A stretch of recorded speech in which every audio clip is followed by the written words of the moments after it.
Hi, this is Karen at the Meaning Code. Today I'm going to be talking to Neil, who works in technology, and hopefully we'll also get into discussing the left and the right hemispheres of the brain. So we're here with Neil Mammen today. And Neil, I am really looking forward to learning more about what you do in the area of technology. So what are you involved with right now, and how did you get there? Well, how did I get there? That's a long story. That's fine, but why don't you start first of all with what it is you do, so we'll know whether or not we're along for the ride. Yeah, I'm an engineer, hardware engineer, but I've got an engineering and a physics background, so I consider myself more of an engineering scientist. I've been working in the industry for, wow, 36 years or something like that. Got here when I was a kid, worked in the Valley, done about 4 startup companies, with that, you get numerous patents and everything.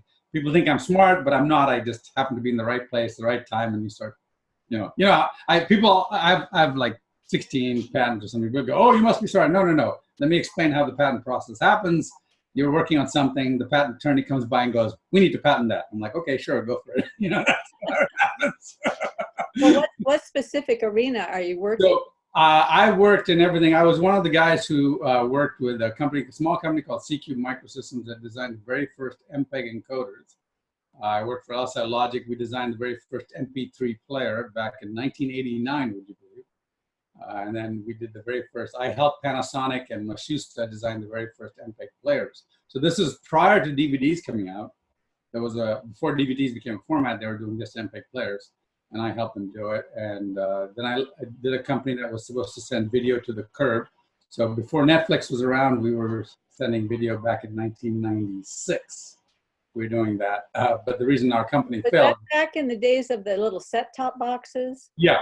So yeah, my husband was peripherally involved in that at the time. They were big set-top boxes at the time. Yeah. and not like Roku. yeah, not like the Roku. Quite bigger. The reason our company went under was because we were dependent on Pac Bell to send fiber to the home, or at least to the curb, and then from the curb to the home would be DSL. It never happened, and so we had all this equipment ready to go, deploy. I totally remember that. That's one of those climate of opportunity things where the climate isn't yet ready when the idea comes along. So then I did a couple of startups. I did network processing companies. I did a bunch of things. Right now I'm working with quantum computing and holographic imaging. Oh, wow. I really am excited to talk with you. Well, understand, I'm not an expert in quantum computing. I'm just... Well, neither am I. I'm fascinated. I'm designing something for them, and I'm using that that's the great thing about being a consultant, is that you get to go in and you talk to all these really smart people, and then you learn all these new things that you hadn't known before. So kind of fun stuff.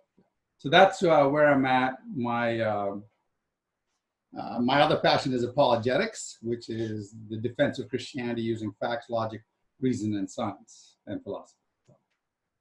Okay, well, so let's go back to the technology thing.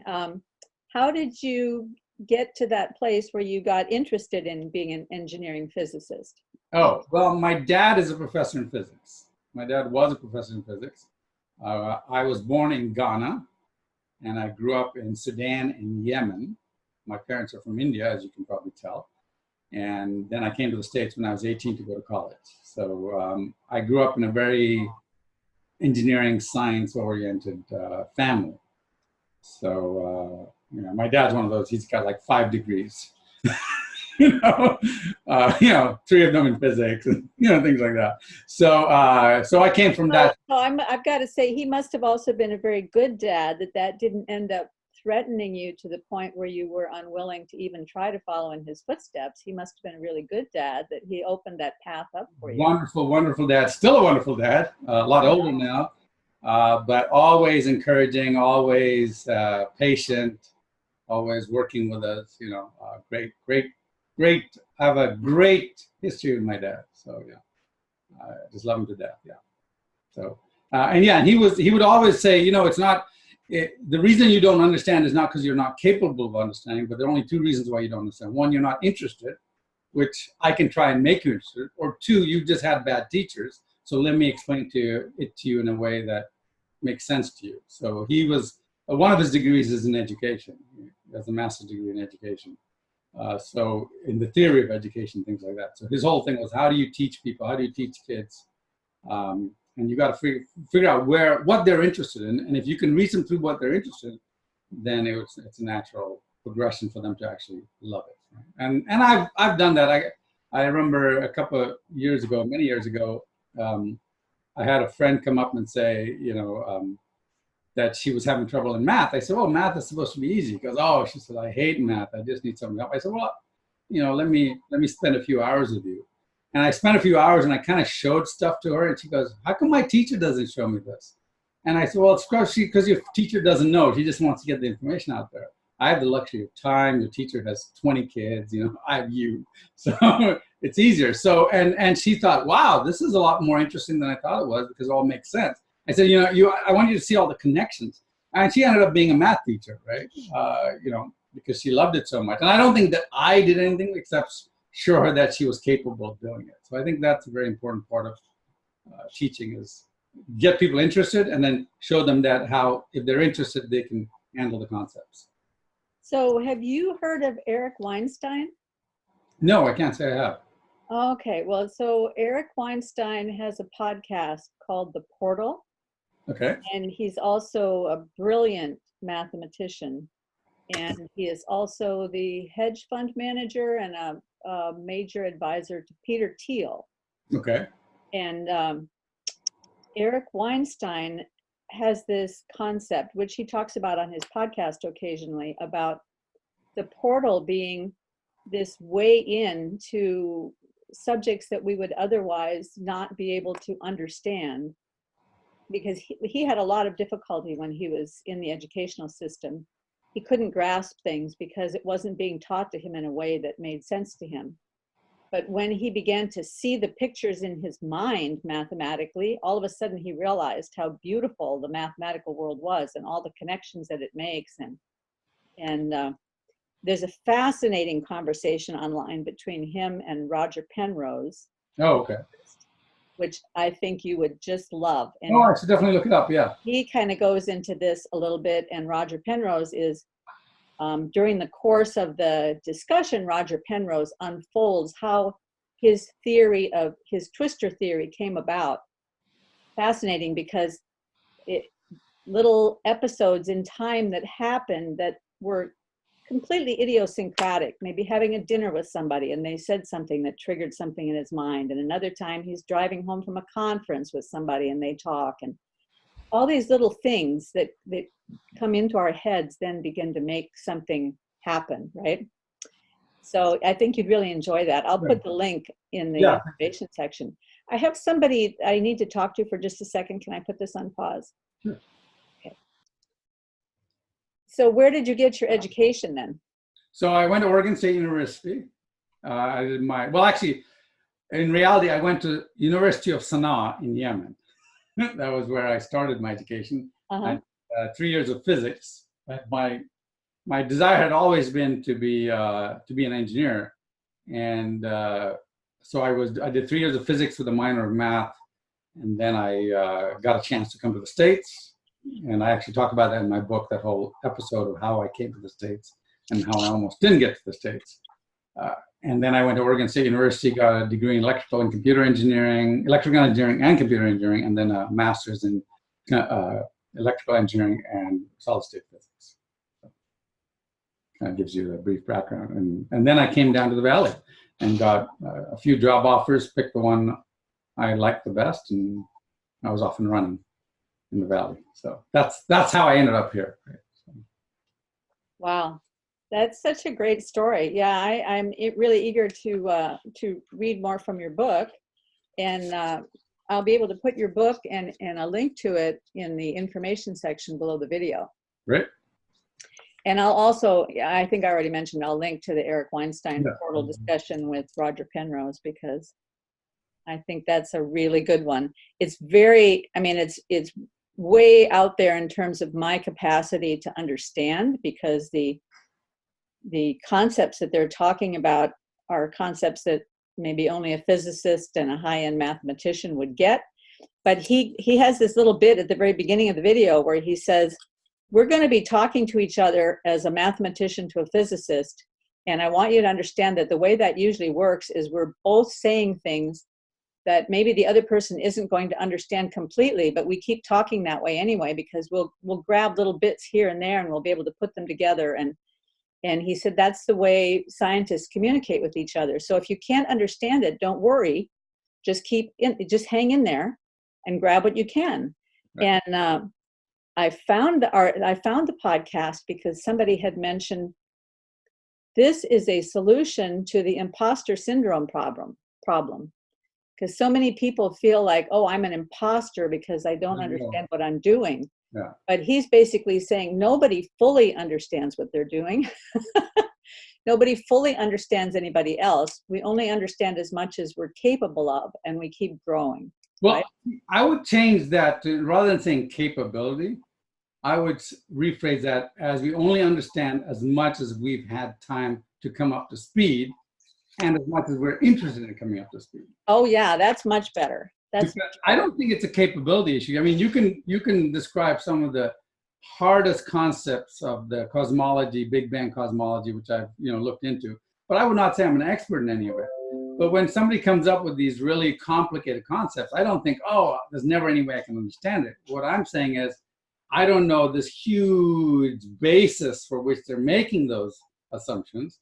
Mm-hmm. Maybe I don't know the basis because I just don't have the time or the interest to spend, the next, 5 years coming up to speed. So I think it's important that we understand that, no, yeah, I'm not an expert on it. You're not an expert on it. But I think we should make sure that we don't think that we are incapable of being experts. It's, as I said to that gal, it's either you're not interested or you just don't know the basics, right? And both of these are easily remedied. I'm not immediately. The second one is easily remedied. The first one is, if you're not interested, you're just not interested. That is so true. But we can go from there. I think. Yeah. So time. You said time. So it's not just capability. It's not capability. It's just your interest and whether or not it's explained to you in a way that you understand it. Yeah. But there's also time involved. Yes. And I think that's one of the hardest things for children to understand.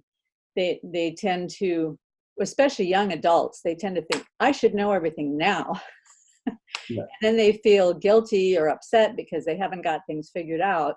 And they don't recognize that everything has to build on everything. And it's a matter of getting your matrix in place and then filling in all the holes in the matrix as you go forward, right? And I have this game I used to, but not less so now than earlier, even though as I play with my kids, it's like, I'll say something and they'll say, no, I want to do this. And then I'll say, hang on, who has more experience with this, right? For instance, my daughter says, I don't need a jacket, I'll be fine. I'm like, honey, okay, you need a jacket because it can get cold. Now, it doesn't mean it'll always get cold, but it can get cold and it does get cold. And she goes, no, I don't need a jacket. I'm like, honey, who has more experience? And then she'll point to me. Right? Yeah, dad has more experience. And so this argument, it's like, you understand that I'm not just saying this because I feel that way. I actually have a reason for it. There's a foundation for why I'm saying these things. And yeah, you can choose not to take the jacket, but I think it'd be a good idea. So. Well, she also trusts you. Yeah. Yeah. If she didn't trust you, she wouldn't feel that way.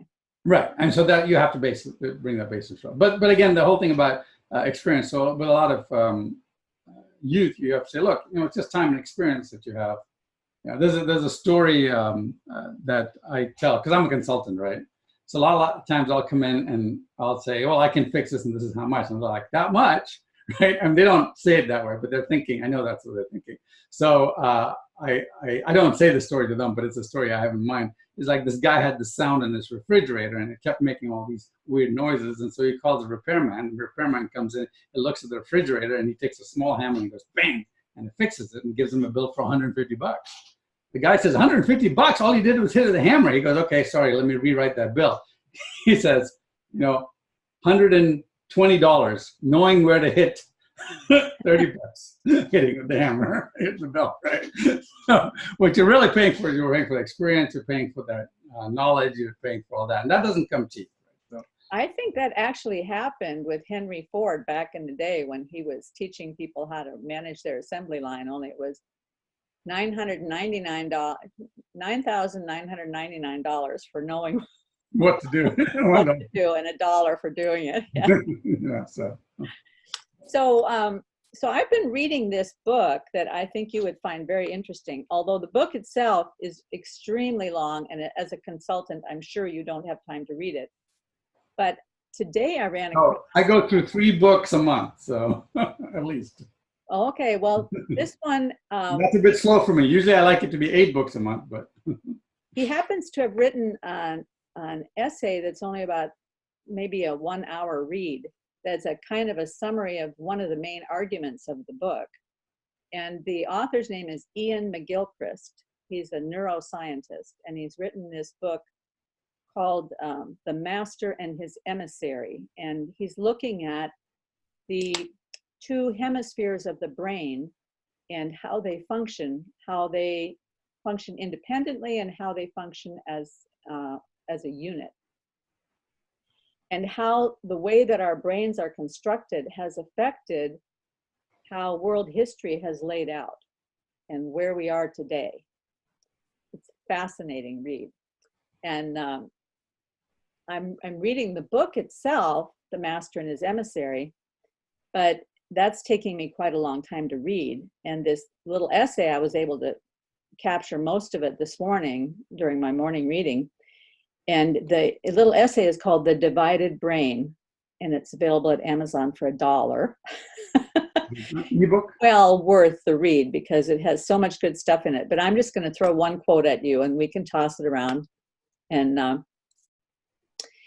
he's talking about the story of the left and right hemispheres, and the left hemisphere tends to be more involved with systematizing and categorizing information, and very involved in language, but in using language to explain concepts. But the right hemisphere is all of the experience that it confronts us in the world comes in first through the right hemisphere of the brain. And the right hemisphere, in a sense, curates out of that field of potential, curates what it wants to receive. So it either says, no, I'm not interested in that, or it doesn't say no. If it doesn't say no, that information comes into the right brain. The right brain then sends it on to the left brain, or the left hemisphere. And the left hemisphere processes that information, systematizing it, categorizing it, adding language to it, and then sends it back to the right hemisphere. So the question is, which hemisphere is in charge? And his argument is that the pre-Socratics were much more right hemisphere loaded, and that from Plato to Kant, the left hemisphere sort of took the ascendance. And then in our current day, quantum physics, Niels Bohr, the phenomenologists are all more trending towards this right hemisphere load.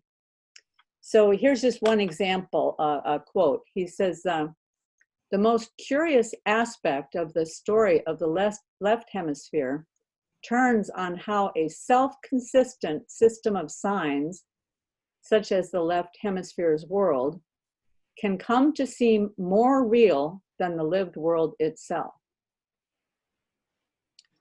So the left hemisphere, dealing in this system of signs, this very coherent, complete system, begins to seem more real. It almost as if we take this virtual world and accept it as it is in a box, and we're not willing to see anything outside this virtual world. And I have certainly met a lot of people like that who are unwilling to even consider that there's anything outside the system, the very scientific system of objective reality. So, okay, so I'm just curious, did he do any cutting of the corpus callosum or anything in any of these? Okay, the entire book is if you're reading the book goes through all of the research that's been done with the subjects that had their corpus callosum divided because of epileptic problems back in the 1960s, and how the left hemisphere will lie to itself. I mean, it's very, very interesting research. He goes through all of that. Something yeah. So here's one thing that I talk about, you know, with my background in physics and my whole interest in the Big Bang cosmology. One of the things that we have to understand is that there's a distinct, serious scientific possibility that there are more than 3 dimensions, right? I mean, we know there's 4 dimensions of time, but there's quite a good evidence, at least mathematical evidence, that there are at least 10 dimensions total. That means that string theory to work, there has to be 10 dimensions, right? Yeah. Now, some scientists will argue, oh, no, but those are just dimensions that are kind of curled up tiny. But that's not a dimension. A curled up dimension is not a dimension. A curled up dimension is still 3-dimensional. So I don't buy that at all. You know, and there are people like Michio Kaku who say, yeah, that's quite possible that they aren't curled up dimensions. They are actually other spatial dimensions. Like, you know, like if you look at a 2-dimensional object, if we put a circle or a sphere through a 2-dimensional plane, the 2-dimensional creature can only see a circle, but we are seeing a whole sphere, right? So in the same way that it could be a hypersphere or a tesseract or a hypercube, things like that. So one of the things I teach, I say, I think it's a fallacy if the universe has multiple dimensions. It's a fallacy to think that we are constrained to those multiple dimensions completely, right? And so the idea there is, if there is a God, and I believe there is, and if he created the universe, first of all, he's outside of the dimensions, right? Because he pre-existed before the Big Bang. And it's a necessary condition in my book, Who is Agent X, proving that it's more rational to think God exists, or kind of talks about all the different aspects of the Big Bang, consequences of the Big Bang. But, so first of all, that means if there are 10 dimensions, there are possibly 6 supernatural dimensions. The 4 natural dimensions, that's time, space, width, and length. And then, of course, other dimensions. So if we think that our brain is completely, in other words, you are not your brain. Your brain is part of you. But here's where the difficulty comes in. You are not your body either. There's something more beyond you besides your brain and your body. And so if you were to say that the brain is the interface to who you really are, and I'm not trying to get too esoteric here, but it is kind of an esoteric idea. But if you bring it down to a theological basis, and the way I introduce this, I tell my students or people listening to me, like if I'm giving a sermon, I say, you don't have a soul.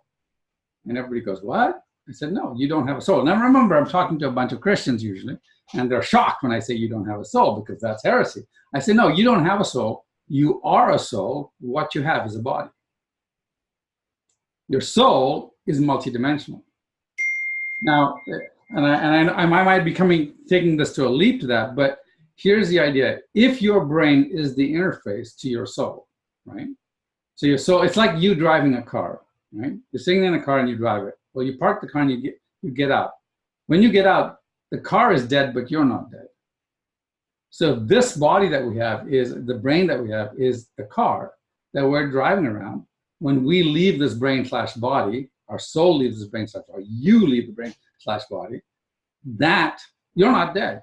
Just the vehicle you're driving is dead. So is the brain the interface to the soul? And a lot of theologians will say, yes, it absolutely is. And scientifically, there's a basis for this. That's the multidimensionality of the soul, the multidimensionality of who you are. And in which case... Okay, let's come back to this question. Is the brain the interface to the soul? But before we get there, and before I forget, I need to bring up a couple of things that you were talking about, because I think this might fit in very interestingly with what you were talking about. You were talking about the 10 dimensions that are possible, that string theory tells us are essential for string theory to work. And not everybody agrees that string theory is real, but if it is. Although we did spend $3 billion to build a Large Hadron Collider. Which yes, and all scientists have been most of these scientists have been working on string theory forever. Now you'll find in the discussion between Eric Weinstein and Roger Penrose that Roger Penrose thinks that that too much time and energy has been spent on string theory, and that it's not accepting. Roger Penrose is much more pinned to the idea that reality exists, that reality is a real thing. And so his twister theory is much more based on the idea that reality is a real thing. But I don't think that we're saying reality isn't a real thing. We're saying that there is a supernatural reality as well. Right. Well, so anyway, with this, the other thing, though, that Penrose said that fits in with this very nicely, I think, is he became fascinated with complex numbers. And that complex numbers are so beautiful in the way that they work out and how they're used. And that when you, I guess, when you're working in the geometry of complex numbers, there are exactly half as many dimensions. So if you look at a sphere in terms of complex numbers, it's actually a circle. If you look at a hypercube, a shape in complex numbers, it's actually a line. If you look at a plane in complex numbers, it's actually a line. Okay. So everything comes down to half as many dimensions. Now, if that's true, your 6 dimensions of your 6 spiritual dimensions in complex numbers would actually be 3 dimensions. Yeah. Which would be the alternate version of our 3-dimensional space, but in spiritual space. If you would, yeah. That's I mean, I always think in terms of 3 and 7 being such beautiful numbers. So. Yeah. Although, but then using this theory, though, then a 10-dimensional space would fall down to a 5-dimensional space, though. So. Yes, if you were looking at the entire string theory space in complex numbers, yes, it would fall down to 5 dimensions, which would be, very interestingly, our 3 dimensions plus time and 1 extra dimension. Yeah. What is that 1 extra dimension? Right? That is because I kind of don't really like the idea of saying that God is outside of space and time, because that makes that severs the connection that all of us feel inside this dimension, right? But if he is part of our dimensional system and also part of another dimensional system, then it makes sense that we have these noetic experiences of God within this dimension, because he is connecting to our being. So let me explain that. When we say God is outside of the dimensions, that does not mean he is apart from the dimensions. And a good way to explain this is, if you're a 2-dimensional creature, and I'm a 3-dimensional creature, you can't hide from me, because there's nothing you can hide behind, right? So if you're a 3-dimensional creature, you can't hide from a 4-dimensional creature. The 4-dimensional creature is basically omnipresent in 3-dimensional space, right? There's nowhere in 3-dimensional space that you can hide behind. And the examples, it keeps going up. So a 10-dimensional creature, 9-dimensional creature can't hide from a 10-dimensional creature, right? It's just the way it works out. I mean, but an extra-dimensional creature, a creature outside the dimensions, is therefore omnipresent in all the dimensions. A dimensional creature cannot hide from an extra-dimensional creature, cannot hide from someone who's outside the dimensions. Why? Because that means that they are omnipresent in all dimensions. So when you say that God is extra-dimensional or God is outside the dimensions, we don't mean that he is apart from the dimensions. Mm-hmm. We mean that he's omnipresent in all those dimensions. Now, this is not to be confused with pantheism or animism. Yeah, right. Yeah, that's a great clarification. Because he is not the dimensions. Animism says God is the tree. Pantheism says God is the universe, right? Things like that. So, or the earth is God or whatever. That's not what we're saying. We're saying God is present in there, but it's not him. He is an entity on its own. He's independent. Yeah, that's a good clarification. But anyway, I kind of interrupted you talking about Penrose. So. No. Oh, this is that what you said was really good. That's what I was looking for, as a clarification of the outside not meaning the same thing as being apart. So Yeah. when you talk about the right brain, left brain, what it indicates to me is that maybe one of those hemispheres actually is the link, while the other hemisphere is the downlink. So we have a... Well, see, that's exactly what this conclusion I come to as I'm reading this essay. And let me tell you why. Because in the last year or so, I've run across a lot of linguistic ideas and epistemological ideas from people like Owen Barfield, who was a contemporary of C.S. Lewis, and Esther Lightcap Meek, who is a professor who has come up with an idea called covenantal knowing in her study of epistemology. And N.T. Wright recently wrote a fascinating essay in First Things, in the February issue of First Things, called Loving to Know. And in all of, well, especially in Esther Lightcap Meek and N.T. Wright, the concept is that the only way we can know anything is when we're facing this infinite field of potential, that there's something in the field that makes itself aware to us. And if we receive that thing and begin to know it, we're actually developing a relationship with this knowledge. And that all that knowledge has to come from outside of our consciousness. And so this covenantal relationship that we have with knowing, one of the examples that Lightcap Meek makes is, if you want to know your rose bush, you can't really just read a book about how to take care of a rose bush and go out and do what the book says. You have to get to actually work on your rose bush, embody the action, Right. see what the consequences are, continue to work with it. Or when you know how to ride a bicycle, it's not because you read a pamphlet in how to ride a bicycle, but you've experienced the process. Right. And the process becomes embodied, and you can no longer even put it into words. It's just part of what you know. Right. That's the right hemisphere right there acting. And the right hemisphere is the first gateway for all outside knowledge to come into our brains. And the right hemisphere is offering what it has found from this big global plane. It offers that information to the left hemisphere.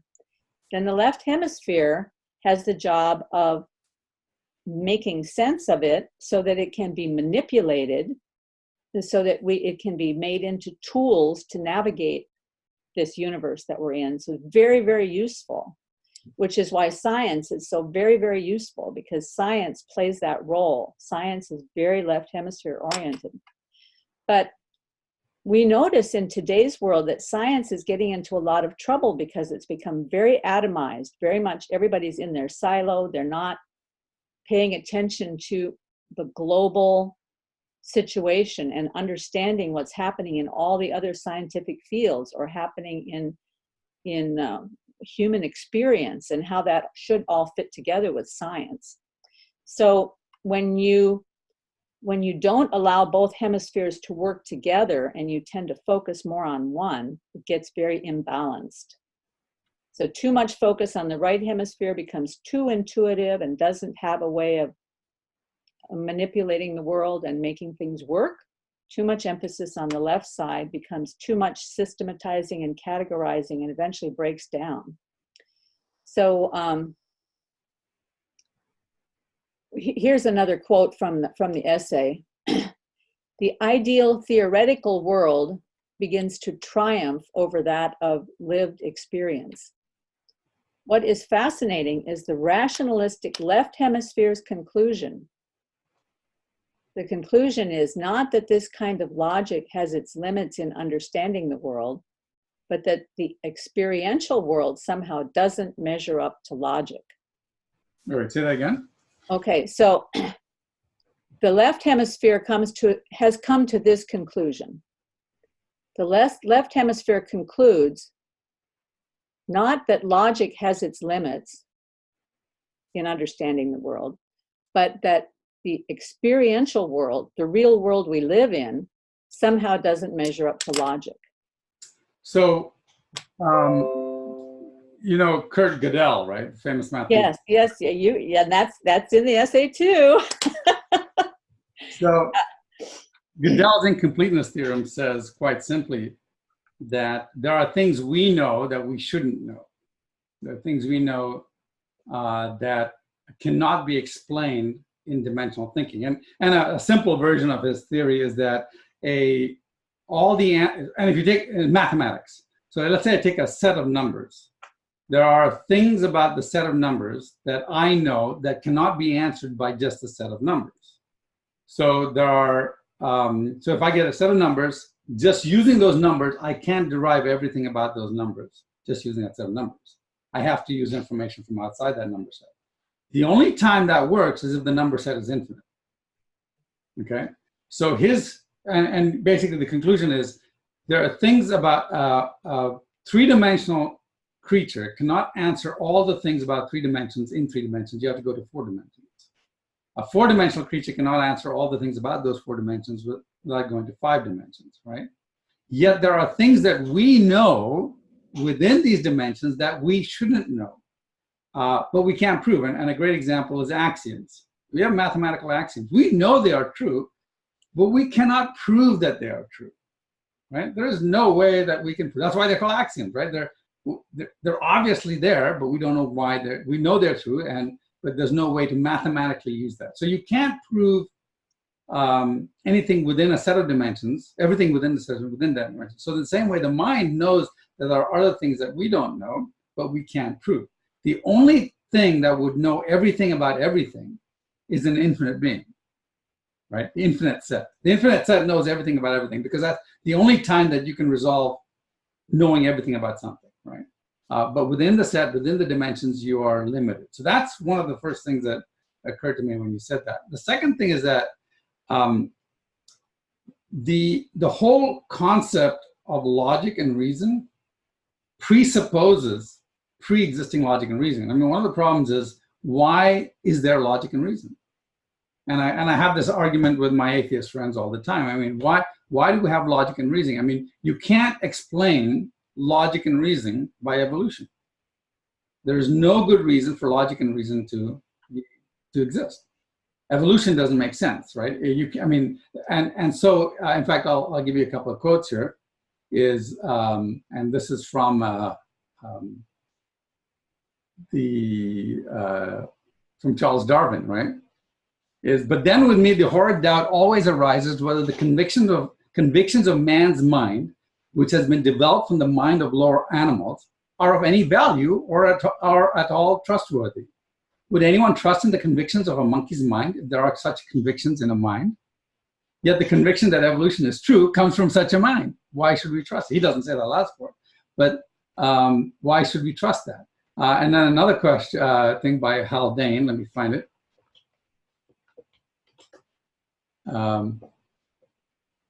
So evolutionary biologist J.B.S. Haldane says, if my mental processes are determined wholly by the motions of atoms in my brain, I have no reason to suppose that my beliefs are true.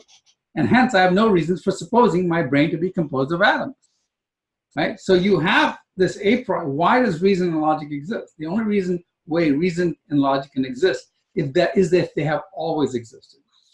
And I run into this a lot of times with atheists. They say, no, science can explain these things. I said, no, science can't explain. There are a lot of things science can't explain. One of them is they can't explain whether you're really here or thinking you are here or just thinking you're here. You know, is reality real, or am I just thinking that reality is real? There's no way science can prove it, because any postulate that you come up with, well, I could come up with a contrary postulate. You know, well, you're really just in the Matrix. If you ever saw the movie The Matrix, it's a great movie to see, by the way. And in the movie The Matrix, for those who haven't seen it, for the few people who haven't seen it, basically we're all brains, we're all bodies stuck into this big matrix, and we're programmed to think that we're in the real world, but really we're just in a pod somewhere, and the machines are using us for energy or something strange like that. But there's no way to prove that you're not in the matrix, because everything around you proves that you're in the matrix, right? The other thing that science can't prove is science can't prove that the scientific method is valid.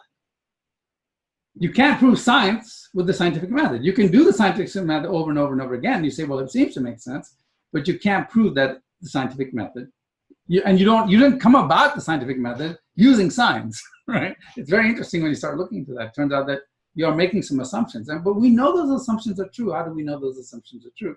The only way we know those assumptions are true is, as Gerdell said, is there are things that we know that we don't know how we know it. You know? And he used the example of the universal truth machine. There are truths that I know the universal truth machine would not know, and you can go look into it. It's a fascinating read. Just look up Gerdell's incompleteness theorem. It is a complex thing to understand, but you've got to understand it right from the basics and work your way up to it. Mm-hmm. So, but I think that all comes back right to your point that you were making about the left brain, right brain. You know, the left brain doesn't know that it may not be in reality, and the right brain has that supposition. Now, I think we are in reality. I think what we're seeing is a subset of reality, right? I don't think that we're in a machine, or we're being programmed to believe that we're in a machine, or we're just brains in a vat, thinking we're interacting with other brains in a vat, right? But at the same time, we know that what we're seeing is not, at least at the fundamental level of reality, because if you get down to the quarks and the up quarks and the down quarks and the charm and all of that kind of thing in the standard model, that's a world that we don't see. And even above that, the atomic world, we don't see the atomic world. We don't see how those particles are ramming around and just accidentally hitting each other and creating my arm. And we don't see the molecular world, which is made up of all the parts of and we don't see the cellular world that makes up my body. We only see this world, this part of the world. All those other worlds are there. All those layers are there, but we don't see them.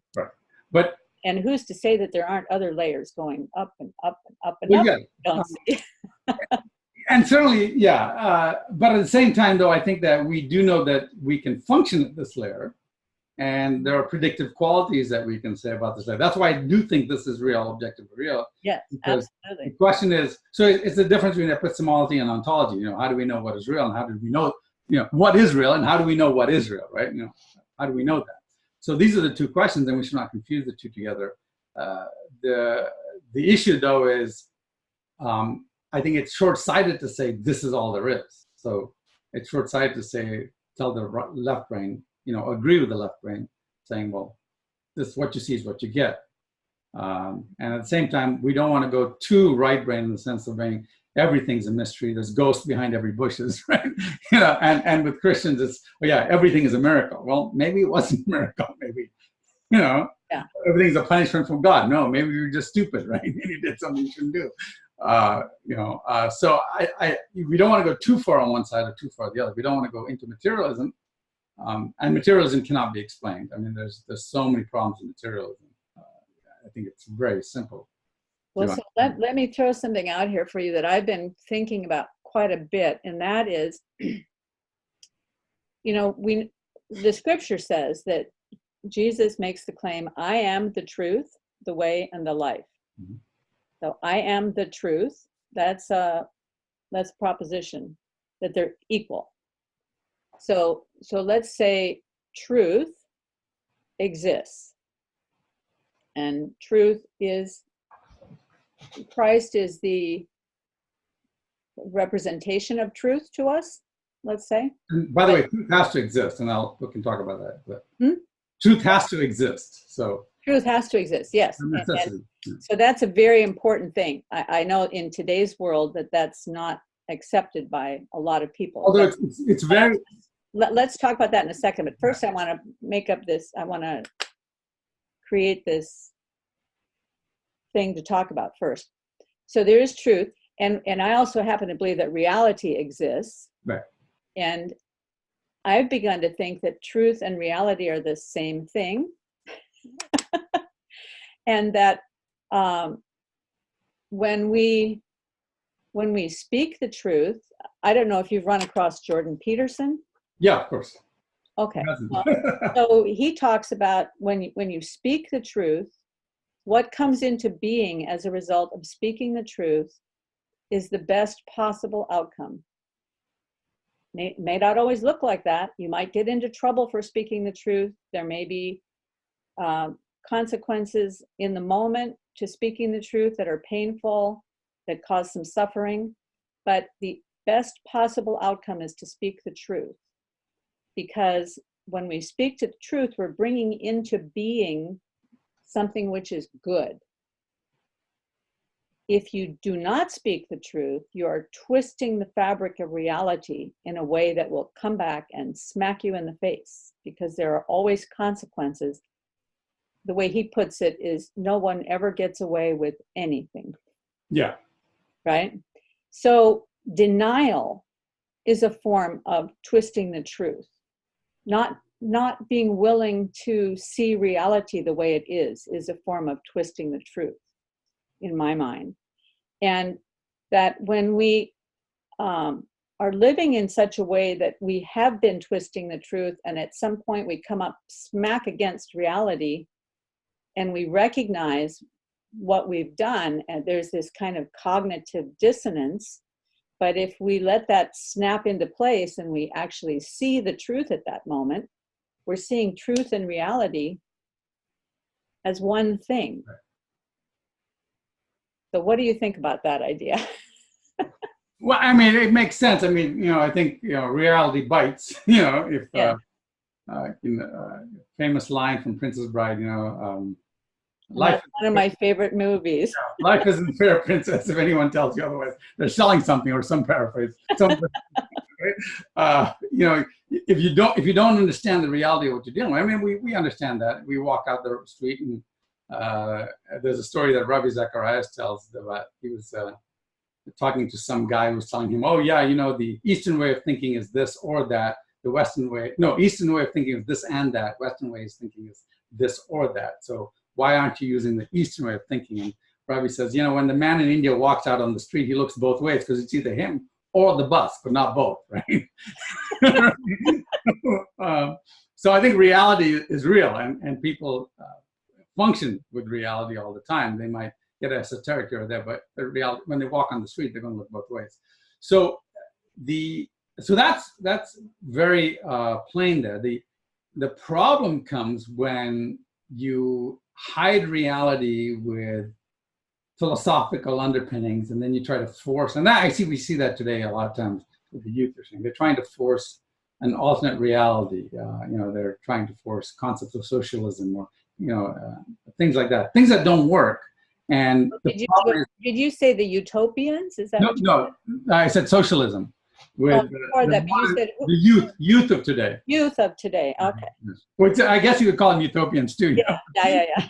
But the youth of today, they have this vision of how life should be, and what, if we just create this utopian society of socialism, everything will be better, and we'll get our food from one place and our medical aid from there, when education from here, and everything should be free. But reality bites, and you end up with Venezuela, you end up with Cuba, you end up with, and no, Sweden is not a socialist country, regardless of what anyone says. So, but you're absolutely right. So reality is an issue, and we got to face with it. And Jordan Peterson is bang on. I mean, the great thing about Jordan Peterson is when he says something, he's got years of experience and research that he can back it up, and he says it so succinctly. When I grow up, I want to be Jordan Peterson. So.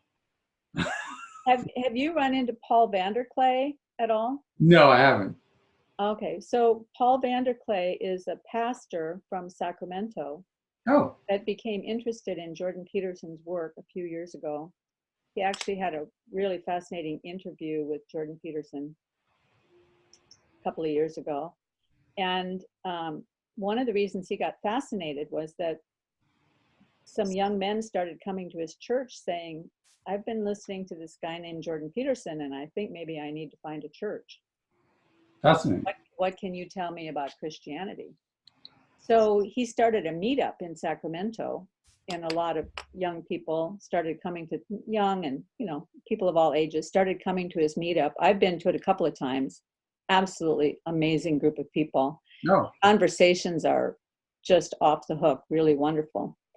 And he also started a YouTube channel where he has conversations. This is how I got started, because he challenged me to do the same thing. So he has conversations with just people who have had interesting lives, who have kind of stumbled onto Jordan Peterson and what came of their lives since then and what has happened.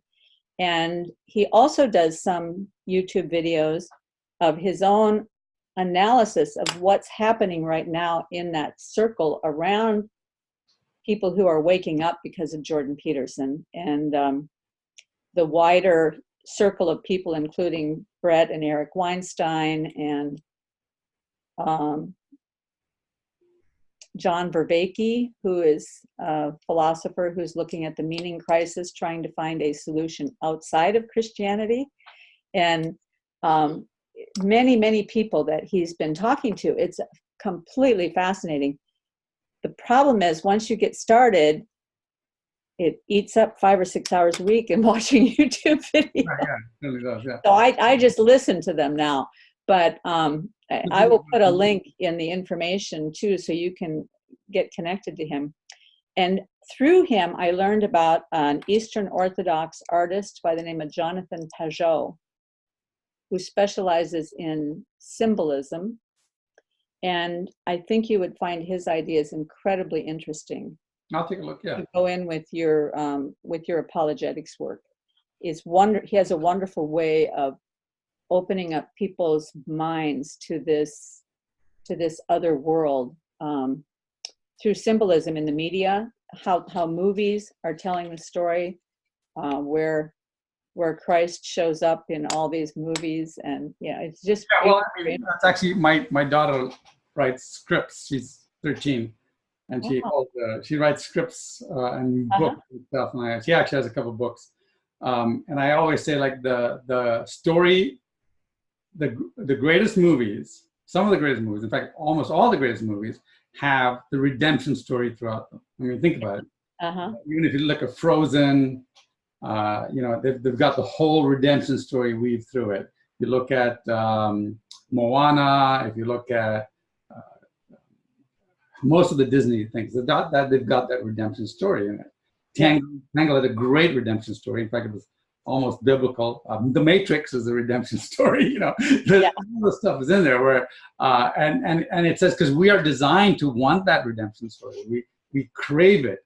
And the sad thing is, most of us have the redemption story in reality, and we are not seeing it. I wanted to come back to that truth, why truth has to be true.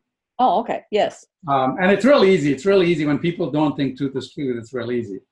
Because I teach a class, it's called suicide statements. Suicide statements. Suicide statement. A suicide statement is a statement that refutes itself the minute you say it. For instance, if I were to say, I don't speak a single word of English, it's a suicide statement. Because the minute I utter it, I've refuted myself. Or if I say, my brother was an only child, suicide statement, right? I've refuted it right away. So if somebody says, never say never, that's a suicide statement. Now, we understand never say never is not really, they're not really saying never say never. They're saying something else, but they're saying you shouldn't use never a lot, right? Kind of thing. But if somebody actually were to say never, well, they just commit a suicide statement. So a suicide statement that we see often is, there is no truth. And the beauty about a suicide statement, the way you refute that, is you just ask them, I'm sorry, is that true? You're in school, a professor asks you, there is no truth. Don't stand up and yell, just raise your hand and say, I'm sorry, professor, is that true? And the minute you say that, you realize, well, that's a suicide statement right there. So if there is no truth, then is the statement there is no truth true? It's a lie. Then why did you lie to me? Why are you lying to me, right? And so truth by necessity has to be true. And we see there are a lot of these things that are necessarily true. Logic by necessity has to be there, has to exist, right? Rationality has to exist. In my book, Who's Agent X, I talk about the transcendent arts. There are some things that are transcendent. That means they don't need a physical universe to exist.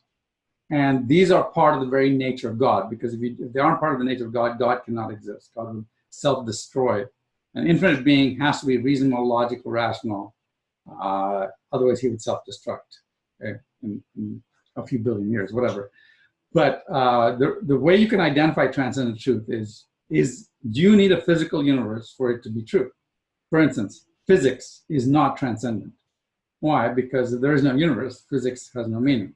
Biology is not transcendent. Chemistry is not transcendent. What is transcendent is mathematics. Mathematics is transcendent. Why? Because 1 + 1 is equal to 2, even if there is no universe. It's objectively true. Set theory is transcendent. The set of all numbers from 0 to 5 does not intersect the set of all numbers from 6 to 10, right? That set theory is transcendent. Logic is transcendent. So things like that, you can go through and you can look at these transcendent things and say these are transcendent things and these are not. And if it is transcendent, then it's part of the very nature of God. So truth is transcendent because you don't need a universe for truth to exist. Why? Well, if I say there is no universe, that's a true statement if there is no universe. And it would be true, right? So any statement about the universe or not being there while there is no universe would be true. So that means truth is transcendent. So you can identify these transcendent truths. You can identify what I like to call the essence of God's nature based on just an analysis like this, a philosophical analysis. And truth is one of them that has to exist. Logic has to exist. Math has to exist. So. Okay, so then I have one more thing I want to say about Jordan Peterson, and that is he says that you meet the transcendent when you err. Make mistakes, you mean? Mm-hmm. Can you expand on that? I haven't heard that. Well, I think what he's saying is that when you reach the limit of your knowledge and you move into the unknown, at the point at which you begin to err because you don't have enough knowledge, that's when you meet the transcendent. And the other thing he says about that, when I think about the limits of knowledge, is that in Paradise Lost, Milton draws a picture of Satan as being the one who believes that he knows everything he needs to know and he doesn't need to know anything outside of himself. And that is a description of evil, or a description of Satan, believing that you know everything you need to know and you need nothing outside of what you already know. So I would make a caveat to that. That itself is not wrong. It is wrong because it's not true, right? Because God feels that way, and it's not wrong for God to feel that way. It's wrong. Oh, yes. Anything, yes, okay. Any created thing, to any non-transcendent thing, to believe that it knows everything. Yeah. So one of the discussions I have is, in the Bible, God says, worship me, praise me, adore me. By the way, it's wrong for you to take praise and worship from people, right? Well, is it evil to take praise and worship? Is it evil to be the focus of your own thoughts? No, it's only evil to be the focus of your own thought, take praise and worship from people, because all praise and worship belongs to God. And so what you're doing is you're taking away something from him, and that's why it's wrong. It's not wrong inherently. The action is not inherently wrong in itself. It's like I can jump in my car and drive down the street, but the teenage kid next door, if he jumped into my car and drove down the street, well, that's wrong. Why? Because that car belongs to me. So all authority, all glory belongs to God. And so as long as we understand that the action is only evil because of the context, then we... I would say also because of the consequence. Because I feel this way about praise and worship, that the reason that we are to praise and worship is because it changes us. Yes. Because it's good for us. Because he is always good, and his choices and his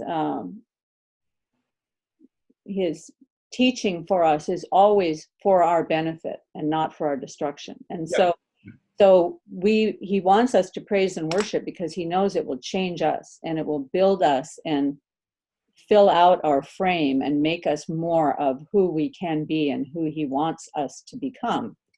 Right. So, and in the same way, even the person who believes that they know everything that they need to know and is trapped inside their own totalizing system, their own ideological frame that is damaging them and damaging everyone around them, when they come, and if they come to a place where they say, oh, I don't know everything I need to know, at that point of humility, that's where they can meet the transcendent, right? There's always that opportunity, that at that edge, if you can say, oh, there is something I still need to know. Help me, you know. Which That's the the moment. point of humility too, and humbleness. Yeah. Yeah, absolutely. Yeah. This has been fantastic. I know your time is very valuable, Neil, so I don't want to take up any more than was absolutely necessary, but I think this might be a good place to wrap it up. What do you think? Yeah, you bet. Thank you very Was much. there anything that you wanted to ask or anything you wanted to add before we close? There's so many things, but I don't think we have time. So, well, could we do it again then? Yeah, it's possible. Yeah, sure. Why not? Yeah. What are some of the things? I'll make a list so we remember what we want to talk about next time. Well, I mean, we could come up with something. I mean, there's so many things. I mean, there's apologetics. There's more on the Big Bang Theory and the whole. Oh, I'd love to talk about the Big Bang Theory and cosmology, because I've been looking into a lot of that, and I have lots of ideas. So yeah, absolutely. I'd love to pick your brain on that. Okay, let's do that next time. Okay. Great, Thank you so much. Have a great day. You bet. Let me know if there's anything you want to put in the information. Yeah, well, I'll give you the links to the books and stuff. Yeah. Okay, thanks so much. Bye-bye.